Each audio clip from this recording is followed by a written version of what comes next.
Hello and welcome back to the service park. Now, very interestingly, we have cloud cover now and the wind has picked up. I don't know what that means for the rain and if it's coming, but there is definitely a difference in weather. Well, you may be standing there thinking, well, these are new faces. Well, they are indeed. We are down at Hankook. Stephen has got too hot and is sitting in an ice bath at the moment. So we have Tim and Hayley. Now, Tim is part of the research and development team and Hayley part of the marketing team. So thank you so much for joining us, guys. Now, Tim, I'm going to start with you because you have this almighty task on your hands when you are trying to research and develop a tyre that can tackle what we've seen out in these stages, which is probably the roughest and toughest thing that you'll see in motorsport. Yeah, the drivers of WRC is really top-class drivers, and the car is also really fast car. So we started the development to our priority is the durability and keep the durability and improve the performance of our tires. So we did test with our manufacturers over 1,000 kilometers, and then now, I think we've actually really seen this durability that you talked about. You know, you talked about that being your focus. The soft tyre is so strong at the moment. Was that what you were looking for? You know, you really wanted to make durable. We've spoken to Stephen about this a bit. You really wanted to make a durable tyre that could get to the end of the stages, no matter what condition it was in. yes. Yes, an affirmative yes. Now, Hayley, in terms of being part of the World Rally Championship, this is an easy task to promote a tyre because this is the toughest business in motorsport, being here as part of the WRC. What does it mean to you as Hankook to be part of it? And also, how do you express how difficult it is to the wider world? Yeah, as our slogan, WRC requires technology beyond limit. So meeting this kind of condition and the limitation, we expect to show our image Tyre brand technology and image as extreme and dynamic. So that's what our brand goal is and marketing goal for WRC. Well, you've definitely got the extreme part Yes. nailed down there. Thank you. What have you made of it here in Greece? Because this is quite a spectacle. Once you come for the first time to a WRC event, it is eye-opening to see what these cars and crews go through. This is definitely I can see this is the most extreme, one of the most extreme rally like Greece is. So really proud of our Tyre competing in this rally, and this is what we expected, definitely aligning with our motorsports brand and with WRCs top tier championships and having those kind of images. So we are very happy and love to continue our partnership with WRC. I bet you get some really good photos that you can put out of Hankook tyres all around. Yeah. Now, Tim, before I let you go, in terms of this development, what have you learnt from being here in Greece? What can you take forward in terms of data and information to put into the tyre as we move through the season? Yeah, this kind of really hard and rough, really, the tires absorb more shock and also need to last longer distance.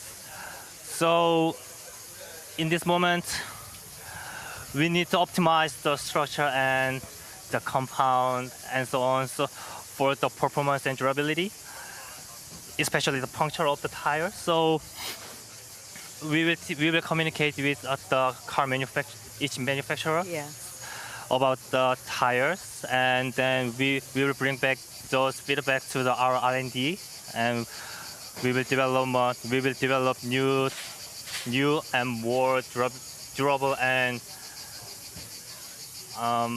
fast tires for upcoming seasons. Amazing. Okay, now I really do appreciate, guys, because you are translating from your own language into English, which is something I cannot do. So really appreciate you joining us. Thank you so much. Okay, now we do have the juniors here this weekend, and we haven't managed to catch up fully with everything that went on yesterday. They're obviously on the stages. They're still running through this morning's stages as our WRC and WRC2 cars make it back to the midday service point. So let's just remind ourselves of everything that happened on Friday. The roasting hot opening day of the Acropolis rally would provide a stern challenge for the 9 young crews competing in the junior WRC in their identical Ford Fiesta Rally 3s. Thomas Martin's losing ground after a puncture on stage 4, but recovered well to end the day in 6th. Taylor Gill, the winner of the opening 2 rounds, was firmly in the mix early on, but also dropped time with an overheating engine for much of the day and back-to-back punches in the afternoon. The Australian somehow ending the leg 5th overall, more than 2 minutes adrift of the lead. Taylor, classic Acropolis for you today, right rear issue there. Did you whack something? What happened? No, I didn't really touch anything, so yeah, it's a bit of a shame to get a puncture, but there's more to our time loss than just a puncture, so hopefully we can finish the rest of the day. Yeah, you're obviously nursing this overheating issue right this morning. Is that still ongoing? Yeah, exactly, yeah, still just trying to nurse it and hopefully give ourselves something to rally with for the rest of the weekend. Well done, 2 to go. Fellow FIA Rally Star graduate Max Smart had managed the heat and rocks well throughout the day. Another driver forced to manage his overheating engine in the searing heat. The South African was knocking on the door of the podium places as the day wound down. Ireland's Eamon Kelly had been running 3rd overall despite being caught in the dust of a struggling Karim Kazaz early in the afternoon, only to be forced to stop in the closing Alachia stage with broken suspension. And that promoted Diego Dominguez into the final podium spot. The Paraguayan surviving a high-speed moment on the afternoon's opening test and then leapfrogged Smart to seize the position by just 2.2 seconds. Championship hopeful Millie Johansson, meanwhile, was having his own dramas. The Swede was another to suffer a right rear puncture on stage 5 and also nursing rising engine temperatures in the afternoon, later winning the final 2 stages of the day to maintain the pressure on the runaway leader. Ali Turkan, though, had delivered one of his strongest drives in the juniors to dominate the punishing opening leg. The Turkish youngster was fastest on 4 of Friday's 6 rocky gravel stages, and despite Johansson clawing back half a minute across the final 2 tests, the 26-year-old held on. unfortunately there was a lot of dust, and when it's combined with the extra spotlights, it's almost invisible at some parts, but I think we catched Eamon Kelly, that's why we had a lot of issue, but finally end of the day without any big trouble, so it's good to be here and see you tomorrow. At the end of Friday, Turkan's lead stood at just under 22 seconds over Johansson, with Dominguez fighting back to end the day a fine third. Well, there we go. That was everything that happened with the juniors yesterday. So we will keep you up to date with everything that's going on. Now, myself, sorry, you just saw my hand reaching for the chinny, as you just saw there. Because Late, as usual. No, it's all right. Sorry. I don't think anyone can now judge you being late after you watched me running up this. It was lovely in slow motion. Earlier. Chariots of fire stuff. Yeah. Some of the best pictures I've seen. Beautiful. And also, we decided to dress similar. I'm proud of us. I'm very proud of us. I normally go for the black, but it's just not doable. It's so hot. Do you know what? I actually think it's gotten, we were just saying this, it's got hotter because it's more humid, because hopefully we will see a bit of rain. Yeah. You can see visible rain over there. Yeah. So, and that's like 10 kilometers away. Oh, see, he's the weatherman. Yeah. Just give me 1 second and I'll... Yeah, so... Generally quite good weather today. Few sunshine spills in the afternoon. Have you seen some of the outfits the weathermen and ladies wear? You've probably got to up your game a bit. All right, Really? we should probably... Short hairy legs will not do the job. We should probably talk about rallying. Okay, what's happening now is it's the midday service point. All the cars and crews are heading back here for that service. They've been through the media zone, and we're going to be going to interviews throughout the next 45 minutes or so, just catching up with the drivers. And we'll also be having a look around. One of the key things, Chenny, is that we want to get to Adrian Formeau and see what's going to go on there. Yeah, I'm going to try and get down to M Sport to see what's happening down there, and then of course Adrian Formeau as well. Obviously he had the damage with the rear right just on that previous stage, dragged it through, still in third position, but now a minute behind Sebastian Ogier. Such a shame for him, but yeah, the boys have got some work to do down there. Yeah, a big shame, but as long as he gets it back, I think he's made it back through service now, hasn't he? He did a great job on the road section. You can see some of the repairs there, and it's when you bring the tape out, for sure you are doing everything you can, but he managed to get back, so well done to him. He didn't actually have the spare part, as Mads was saying, so they had to tape it up, and they used a spanner to basically cross the bridge where it had snapped. So, yeah, the things that rally drivers get up to, he'll tell you a few of those stories. I don't think any of those are broadcastable, but anyway, all right. Julian Porter was chasing Adrian Formeau down the road and managed to get to the exact spot and catch up with him before he headed back to service while doing those repairs. So let's listen into that.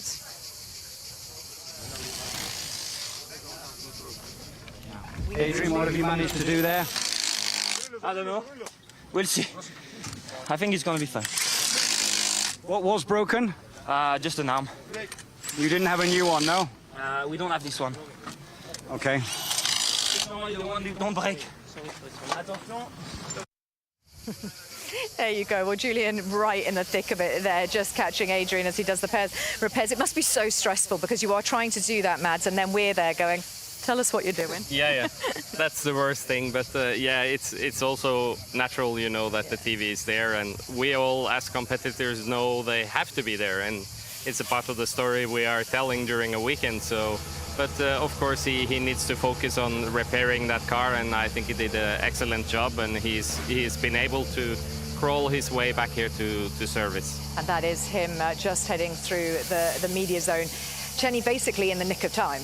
Yeah, completely. I mean, it was literally, you're quite right, in the nick of time. The key thing as well, Kiri, is it's so important to build up a little bit of a gap. And had he not had that, he'd have slipped right down the order. Fortunately, still in third place. So all the hard work he put in yesterday and all the hard work from this morning, you know, has paid off. He's only, as I said, he's a minute behind Sebastian Ogier. On any other rally, you'd go, oh, well, that's that job done. But here, anything can happen. Adrian's proved that, and we've seen that with Thierry Neuville. I've counted 3 punctures now, so anything can still happen at the front. Adrian is still well in this game, as is Elfyn Evans, frankly. Yeah, I think, and it's all about points. We've talked about this a lot with Elfyn Evans. Anyway, why don't we hear from our drivers? It was Paul King that was in the media zone getting those interviews. We're going to listen in to what Toyota have to say.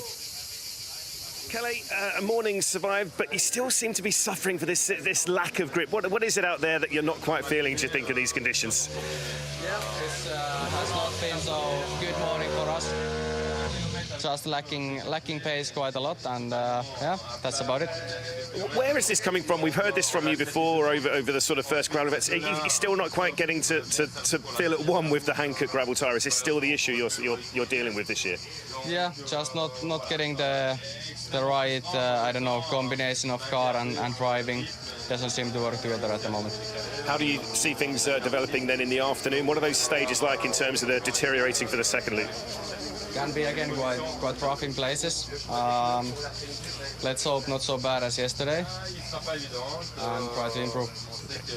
Takura, it's been Operation Fight Back since that early setback yesterday morning, but are you starting to feel a bit more positive about things as you start to creep up that leaderboard? Yeah, it's definitely better than yesterday morning loop. So we are looking after a bit of the tires and also puncture risk. Yeah, we could push more, of course, but it's no make sense to pushing too much now. But still, pace was quite okay. Tire choices are quite different compared to Thierry, so we knew that we're gonna lose some stages, but we didn't lose as expected, so yeah, it was quite okay. Yeah, talk us through that tyre choice, what you were thinking there, and how did it sort of evolve as the day went on, because we are seeing quite a lot of differences with the softs and hards uses over the time. Yeah, of course, if pure performance, probably soft was quite good on some, maybe last one, of course, and first one, I don't know, but yeah, I decided to save tire for tomorrow, so. You have stepped up the pace then. Thierry's obviously starting to look up as well. I mean, how confident are you feeling? Are you finding a good rhythm? Is the confident returning for the afternoon? Yeah, car feels much better than yesterday. We changed a few things and it worked well for me. Yeah, afternoon going to be big fight for sure, but same time going to be very rough and higher puncture risk, so I need to find the balance for that. And maybe a bit of weather coming in. What have you heard about the possibility of a bit of rain? Yeah, I heard something, but I don't care. If rain comes, I don't. Yeah, just drive. But I hope not, of course. It might cool us all down a bit at least. That's true. But I choose in stable condition, let's say. If it's rain, it's going to be tricky. Good luck for the afternoon. Thank you. Elvin, tricky old morning up there on the hard compound tyres. First of all, just explain that decision making. I guess you forced into it, I guess, in a way this morning. Yeah, just obviously a little bit of an eye on tomorrow, and obviously we used a lot of softs yesterday, first on the road, so it was a bit on that basis. So yeah, definitely not ideal, especially the last one there now being so sandy and really quite slippery at the start as well. So yeah, got through it okay though. You're kind of in a little bit of no man's land, aren't you, in fourth place? Just explain. I mean, is it tricky? How do you judge the pace in that situation? Because you've got to drive it to your own rhythm, I guess, when you're not in a fight. I still think we've got to drive well, try to do the best we can without taking crazy risks. You never know what happens here, so you've got to keep up a decent speed. And what do you expect to see from the afternoon loop? Still pretty tricky this morning. And what are these stages like up here further north? Definitely going to be still challenging, and of course the first one has a tendency to get rough in places, so you know, it's still all to play for, and anything can happen in this rally, as we know. Long way to go. Good luck. Thank you. Thanks, Evan. But on Seb, Saturday morning, survived back up to second now with those issues for Adrian. How have things been from your side? Oh, it's been a clean loop. Let's say I knew we couldn't have any answer to how it plays in this loop.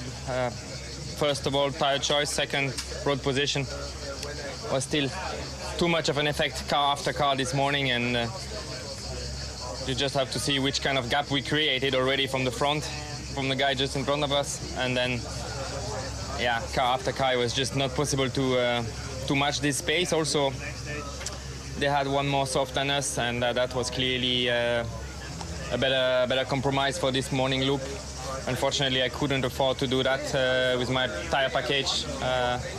Some a bit unlucky damage yesterday where I had nearly new tires with just some little delamination, block missing, who forced me to take a bit less this morning. But yeah, I think we've done still a clean loop. Maybe Karo test the second one, it was still more slippery than I thought, and I could have been a little bit faster in this one. I was a little bit too hesitant on this sleepy downhill, but yeah, it's been okay loop. It's an interesting one with tyre choice all weekend, isn't it? That the road surface seems to change from stage to stage. Do those softs still come into play then in the afternoon loop, or what do you think for later on?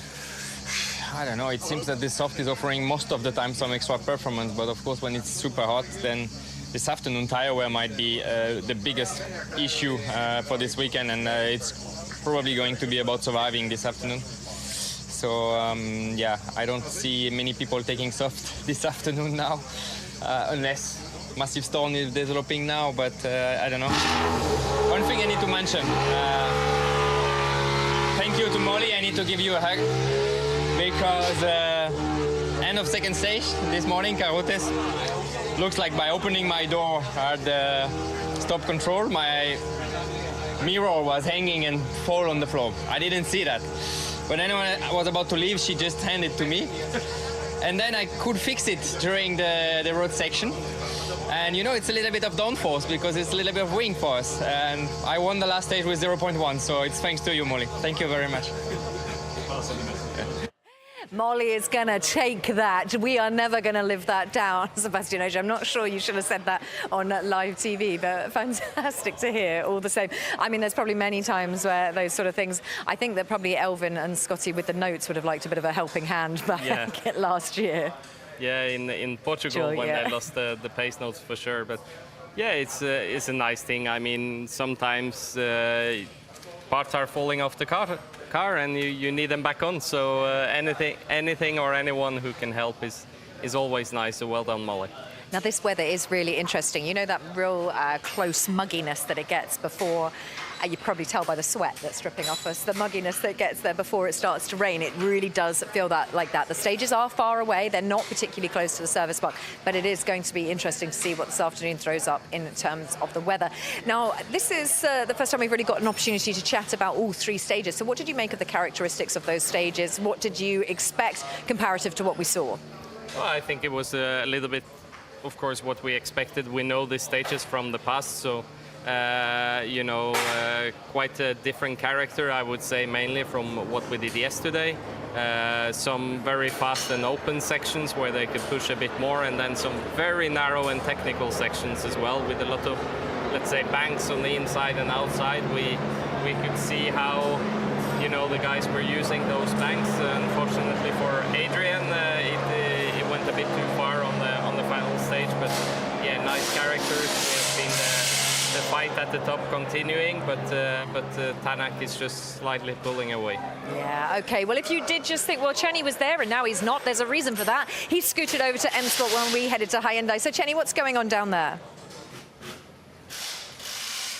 Yeah, there's a mad flurry of activity down here. The M Sport boys and girls working flat out, not just on Josh McAleen's car, but also on Gregoire Munster's car. Both of them had issues. Gregoire will come to in a minute. Now, with Josh's car, we saw him take that knock at the end of the first stage this morning, damaged the rear right. Now, he did very well to change the lower arm, but the damage actually went further than that. Just take a look down there, Edgars. Here you go. You can see this is the rear subframe that holds the diff as well, and it actually did damage the rear right drive shaft. That's why Josh was struggling. He didn't have full four-wheel drive. We saw that in the stages. So the team have taken out, obviously you've got to remove the prop shaft. The prop shaft's come out of the car. They've dropped the whole rear subframe, put in a new diff, obviously both new drive shafts and a new hub on the right-hand side as well. So that's what's going on that car. Now, the reason why you do that is when you've taken a big knock and only one half of the differential is working properly, it can potentially damage it. So there's no point taking the risk. That's why they've changed everything here. So lots to go on Josh McAleen's car. Setup-wise, they're raising the ride height a little bit because obviously it's going to be a bit rougher this afternoon. So that's what's going on with Josh. Up until that point, it was going really well, wasn't it? Let's go over here and take a look at Gregoire Munster's car now. We saw Gregoire had some issues with the handbrake. Wasn't so much of a concern for the second stage, but the third stage in Ahuri, he really needed to use the handbrake there, didn't he? That's where he lost the time and dropped back behind Tanak, so he's got some work to do. I can see Rich Milner just talking to John Coyne. Sorry, fellas, I am just going to doorstep this man. Sorry, John. Rich, I haven't actually spoken to the guys about what you're doing to Gregoire's car. We saw, obviously, that there was an issue with the handbrake. It's quite a complicated system. There's electronics and hydraulics and all sorts that go on with there. So what's going on? Yeah, there was I'm no engineer, but I got a little bit of information. There's an issue with the hydraulic side of the handbrake release system. So when you pull the handbrake to release the drive from the rear wheels, when you pull that, there's a pump to build the pressure up again to allow you to release that drive.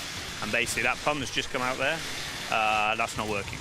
So he had no handbrake effectively. Yeah, I mean, we could see that, and you can see how handy it is to have the handbrake to manipulate the car. So useful, isn't it? What's the plan, the strategy for Gregoire now? Because obviously he was playing it safe. Now there's a little bit of pressure on. Takker's jumped ahead of him. What's he going to do this afternoon? Yeah, I had a quick chat with him about it, and you know, he said, "What do you want me to do?" I said, "Well, it's a bit difficult. You know, yesterday the strategy worked in the fact that you would drive to a sensible pace, try and get around without any issues, and you know, be close enough that anybody else has issues, you capitalise on that, and that worked very well. Ended up in a great position overnight in 5th. You look at it the other way now, it completely flips itself on its head when you know, he's got a problem through no fault of his own, which has meant he's had a tough morning loop, and the 50-second gap he had to Tacker is now gone, and Tacker's in front. You will always question yourself whether you dropped too much yesterday. But it's so easy to say that, because if he hadn't had an issue this morning, he'd be in a really strong position, and maybe what happened to Adrian would have actually capitalised again. So anyway, this afternoon, really, I just said, you know, in the past this year, he's shown that he can match and level Takker's pace. And I wouldn't necessarily say that's the goal this afternoon, because Takker's clearly on a big mission, and the stages this afternoon look really tough with the second pass. So I just said, if you can try and stay within a few seconds here and there of him, just enough pressure so Tacker thinks that he's in front now, he's still got to worry about the threat from you from behind, as opposed to thinking, well, I passed him now, it's no problem. That's really the goal, because I think even this afternoon we're still going to see some things going on. Yeah, I think you're absolutely right. Thank you, Rich. Sorry, John, wherever you are. Sorry for interrupting that. Absolutely right. And that's the thing about this rally. It's so rough. And this afternoon, the drivers have been saying it's going to be even rougher. As I said, a flurry of activity going on down here at M Sport. Kiri, Mads, I'm going to come and find you now. Get back to work. We weren't relaxing at all with a nice cool drink. Thanks, Chenny. OK, well, it's not us that need to get back to work. These guys are just about to start this service. This is probably our main focal point for the service. It's about 1 minute away. What do you think they're going to change, given the parts that are out? What are we going to look at through this? Yeah, well, I think it makes sense for them to change the whole rear axle of the car. You can actually see here on the other side, behind the mechanics, there is a complete rear axle with rear diff, new suspension arms. You can see the complete corners with suspension, wheel hub, brakes, calipers, everything. So they even a drive shaft there. So be interesting now. They start in about 25 seconds. They will obviously start directly on the points of the car where they have damage. I'm pretty sure they are well aware already. Pictures would have come in from the crew to allow the mechanics and the team to prepare. And yeah, I guess they will attack quite quickly. So starting now in 5 seconds, you'll see the mechanics just flying over the car, and they will start immediately to look at the damage. Yeah. I think a bit interesting now when the wheel come up, just to see, as we have spoken a lot about how the crews are repairing the car and how they're actually able to get through. So when the rear right wheel goes off, you can actually see it out of position there only before it started. So a lot of activity will go on that rear corner. Now, are they under pressure? I know that obviously each one of these is a certain time limit, and you know that everything is sort of pressurized, but they'll complete all of this well within the time. Yeah, I think that will not be an issue at all. The cars are designed to be repaired, of course. So the mechanics will be very aware of what to do.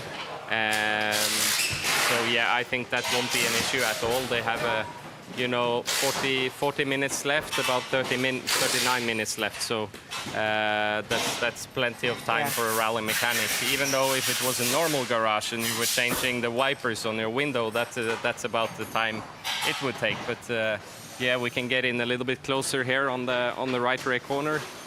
You can see how Adrian has used the straps to hold it together. They're also checking there with this tool the preload of the diff, just to try and find out if the rear diff is damaged or not. I think anyway they will change it. It's ready there on the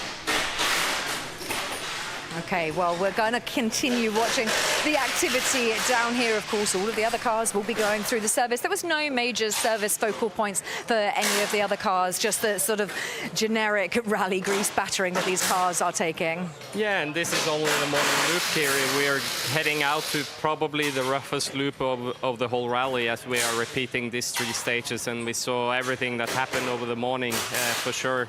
The afternoon will be really, really hard. So I I think in any case they would now change suspension, change drive shafts, change a lot of these parts to be able to withstand the rough stages they are going through this afternoon. So yeah, a lot of work was anyway on the plan. I think this obviously make the list a little bit longer. They're just coming off with the bottom plate of the car here now. And we will be able to see a little bit more of the damage that was caused on that final stage.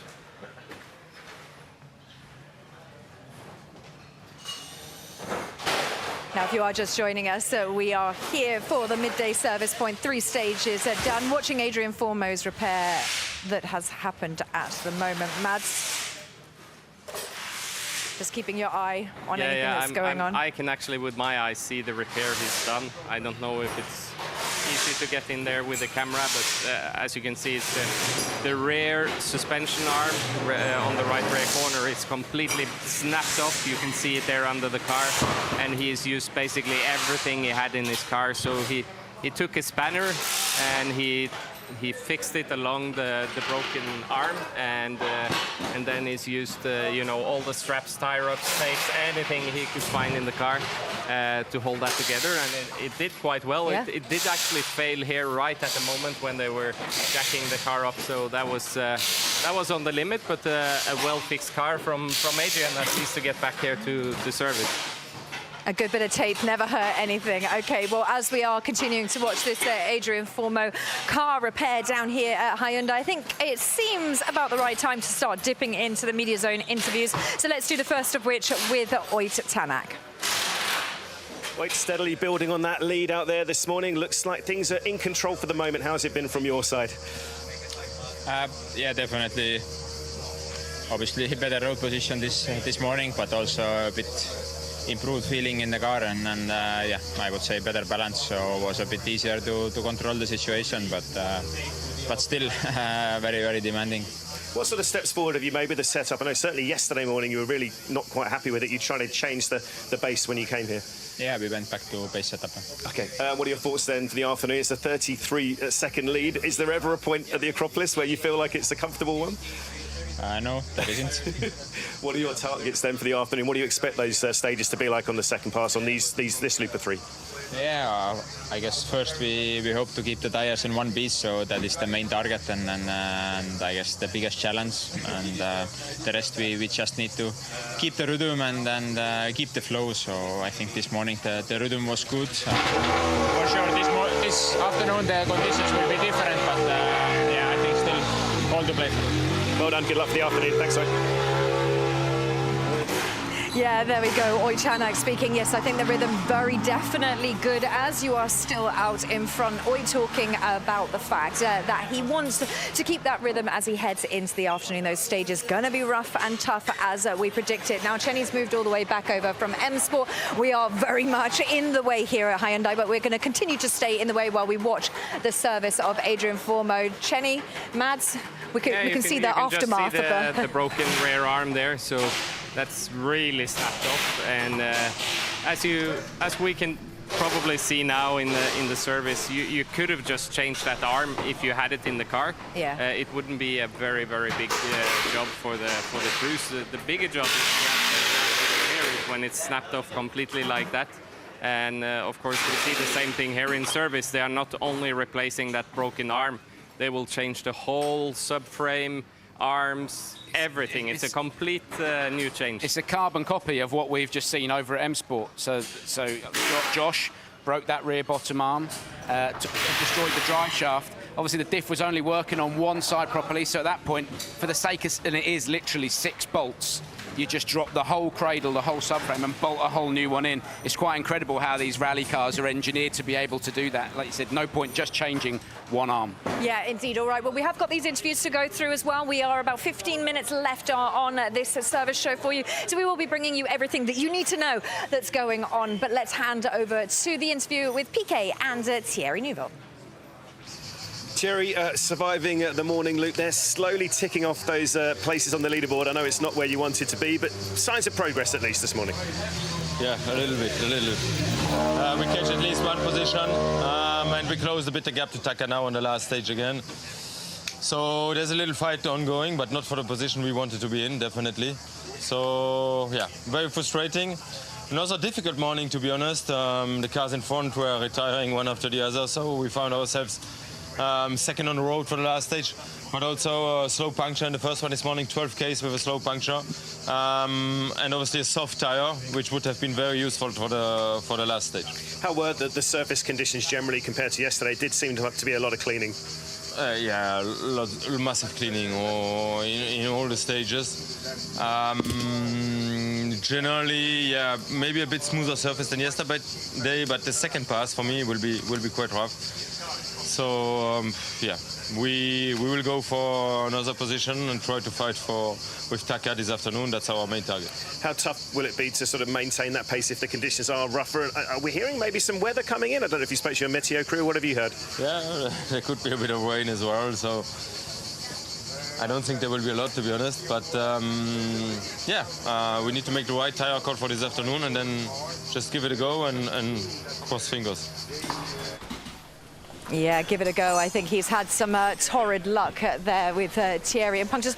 Mats and Chenny, do you think it's indicative of anything to do with driving style, anything to do with the way his car's set up that he's getting these punctures, or is this simply bad luck? Chenny? I think it's bad luck, frankly. It's, you know, it's the Acropolis rally. It's such a brutal place to come rallying, and yeah, as we continue to watch the pictures of Adrian's car being repaired, they will get that sorted. It's well doable in the time. I just think it's such a brutal rally, Kiri, isn't it? You know, we've seen it so often, and you've only got to look at Thierry Neuville. He's a guy who's got incredibly clean driving style as well, and he's picked up 3 punctures. So I think it's a combination of all sorts, but in the main, it's just the nature of coming rallying here in Greece. Yeah, I mean, he's certainly, luck's not really swung his way. That's all right. He won a world championship. That was the main goal, to get out of that, being a runner-up in terms of the championship. So he's at least achieved that. He could perhaps pick up a bit of bad luck, but he really does need to, if he's going to fight in any way in that championship, need to get rid of this bad luck. Greece has got to be the last place that happens. Yeah, I think for Thierry, his, you know, he's already arrived here on the back foot, hasn't he? You know, 83 points down in 5th. He was hoping that a strong road position this weekend would help him, and it hasn't worked out for him at all, has it? So I think that there's positives you can take from it, and that the positives lie in the pace, particularly yesterday, and we've seen some good pace this morning as well. But just because you're quick, it doesn't win championships. You've got to be able to bring it home, and unfortunately, again, it's been a bit of a bogey weekend for Thierry Neuville. He's got to make tomorrow count, I think. Well, that weather has just changed again, hasn't it? The sun has just come blasting out. All right, well, we've still got lots of interviews to get through. It's Greg Munster that's with PK now. We're listening to that, and then we'll head back down to us here in Toyota. Greg, tough old morning out there. First of all, just explain how long you've been dealing with that handbrake issue, and just explain how that affects your handling inside the car in these tricky stages. Basically, we started the car this morning in Parfumé, and we quickly noticed that there was an issue with the peel disconnect. So basically, handbrake is applying pressure, but there's just no disconnect from the front and the rear axle. So if you pull it, all 4 wheels lock. So yeah, we had to deal with that since the first meter of the loop. It's not been easy. Surely that today's stage seems to be extremely narrow compared to yesterday. And so yeah, we lose a lot of time just trying to get some rotation, killing a lot of speed, just to try and get the front turned in. And yeah, that's how it is. We have an issue, but we continue, we work around the issue, and let's see what we can do. You've got a group of very talented drivers hunting you down. I know Taka's already moving up. Do you think there was a possibility you could have held them off without that issue? I mean, we were 5th at the end of the day yesterday because we had a specific strategy and they encountered some issues. Let's see what we can do. I'm not saying no, but we'll try our best. We'll see how it goes. And we still need to think that this afternoon with the rough condition is going to be tricky for everyone, and then still a very long day tomorrow. Is that a bit distracting? Obviously you came here with that clear tactic and then you get yourself in a fight you don't really want to be in, but how do you manage that, sort of trying to stick to your original tactic? Yeah, exactly. I think when you come in that position you want to push a bit more because you know there can be a result at the end, but I mean, that's maybe also where you need to start thinking and be cautious. So we'll discuss with the team and see what we do. Well, there we go. The man that had a fairly similar problem in terms of what we've just been looking at. Chenny, what can he do from this point in? Well, I think it's what we were talking to Rich Milner about. You know, he's got a decision to make as to whether or not he just ups the tempo a little bit, Gregoire, and does his best to keep within a few seconds of Tanak, do his very best to keep Calais and Thierry behind. It's an opportunity for Gregoire to really prove himself. There's an argument that says taking the safety first strategy is no longer going to pay off. He's in a battle now, isn't he? So, look, there's two ways you can look at it: push on, press on, take the risks, or back off, stick with the strategy he's got, and hope that Katsuta, Rovanperä and Neuville have problems around him. Well, there you go. Those are the people that are around him at the moment. Thierry behind him, and Calais Rovanperä, we've got to talk about him before we leave you, is sitting it down in 8th. It's Oliver Solberg leading WRC2. He has done it for a long while now, so keeping that lead out there, but it's Tanak leading our rally. But you'll see the change now. It's Sébastien Ogier overtaking Adrien Fourmaux after those problems in that last stage that we've been continuing to talk about. And then Elfyn Evans, he's holding strong in 4th. That position there, should nothing else go wrong, that position there should remain for Elfyn Evans. But the state of the stages this afternoon will yet to be found out until we get there. Now, I think at the moment, while we just talk Toyota as we're here, Evans' position in 4th, he needs those championship points. There's nothing much more he can do until Super Sunday points come into play. Well, I think obviously there is still a long way to go of the rally, and I think we're heading into the most difficult afternoon of the weekend, which says a lot when we have seen all the drama we have done so far this rally. So I think it's far from over, even though it's minutes up and minutes down for him. Anything can happen, as we have seen, and I'm sure that something will happen. We saw it with Adrien, of course, now, but I think in the top 3 fastest guys, theoretically, it would be very strange if nothing happens when they are pushing to that limit, especially this afternoon. Now, Chenny, does Sébastien Ogier ever surprise you? Because this man seems to maintain just this cool, calm, resilient figure that he manages to hold position, take positions when others make mistakes. He's just absolutely spectacular to watch this weekend. It's a combination of many, many ingredients. Years of experience for a start. His driving style, he's so smooth. You know, he's so mechanically sympathetic, which is exactly what you need on a rally like this. And he's very, very mentally strong as well, Kiri. Nobody gets into that man's head. So nothing really phases him. And those are the key ingredients, as well as the fact he's got a Toyota wrapped around him, you know, and we know that they are the benchmark at the moment. So when you've got all of those ingredients, you know, you find yourself in the position that he's in the Acropolis. He's far from done in this rally. Don't be surprised if Ogier responds pace-wise to Tanak. Just very, very quickly on that, sort of quick look around his car. Completely precautionary, but they're changing both rear hubs and drive shafts on the car as well. There was nothing wrong with it, but you would do it at a rally like this just as a precaution. OK, all right. Well, we're going to listen quickly to Martin's Sesson interview. We're running out of time, so let's just listen to how Martin found the morning. Martin's first on the road today. Just tell us how things have been out there. It can't have been easy.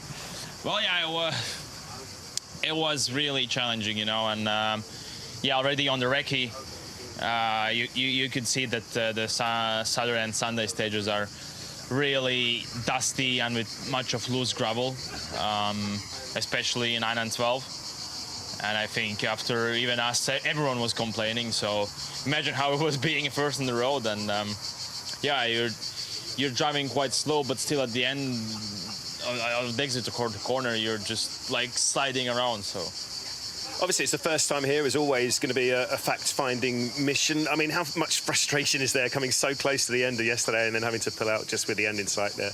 Yeah, well, that hurt definitely, and but yeah, that's part of the game. Nothing has been easy for us this year, so kind of getting used to it already. What can we expect, do you think, from the afternoon loop? Any hope that there may be a little bit more grip out there for you? Yeah, let's see how the road looks. But I think looking also on yesterday when Ellen was first in the road, like on 2 and 4, there wasn't such a big difference, because probably like the national cars and Rally 3 cars have a bit different of a line, and then yeah. But let's see. Good luck for later. The good thing is that we now have nothing to lose anyway. Exactly. Have a good afternoon. Thank you. Yeah, thank you. Thanks, Martin. Yeah, very true. It sort of feels like a bit like that for Martin Sess at each rally at the moment. Come on, weatherman, tell me about the clouds you've seen. No, I'm just seeing a very nice cloud. So, and it's proper dark, so there is definitely rain in that cloud. Okay. I'm hoping. Okay, well, do you know what? Not for the rally, No, just so we just can for just go us. and stand there. Yeah, for the stages, I don't care. For us, please. It is very, very overwhelming in terms of the weather. Okay, Martin, just quickly talking about the characteristics of the stages. While we get the schedule on your screen so you can see the times of the stages, the first of which is coming up in an hour. They are a repeat loop. Martin says mentioning all the cars that have gone through. Yeah. Yeah, What condition? It will have developed a lot, and we saw it already on the first pass with all this bedrock coming up and all the loose rocks. They are just moving around. It will be a lottery to pass through those stages without hitting any rocks. Jenny, any of those three stages this afternoon, any of those particularly surprise you? I know they're regular stages that we see sort of very similar to what we were expecting, but anything stand out in those stages? You thought, oof, that was a bit brutal. Yeah, all of them. It's Greece. The one thing I would say is, following on from what Mads was saying, is it's going to be rougher, as you're saying, like the bedrock starts to increase. What we saw yesterday was the later runners were actually, yes, they had more grip to play with, so they could go quicker, but they were the ones who were picking up punctures. They were the ones who were picking up damage, because more cars goes over, the more the bedrock's exposed. So potentially the road gets quicker, but deteriorates more. Well, guys, there is an option now for a cold shower, together or not, is your choice, but that is what can happen in the next hour before the stage is back upon us. The brutality of Greece has struck once again for many of our crews. What will happen this afternoon? Those three stages will repeat and play out in front of your eyes. Thanks, guys, for joining us for the midday service. We'll see you on the other side of this.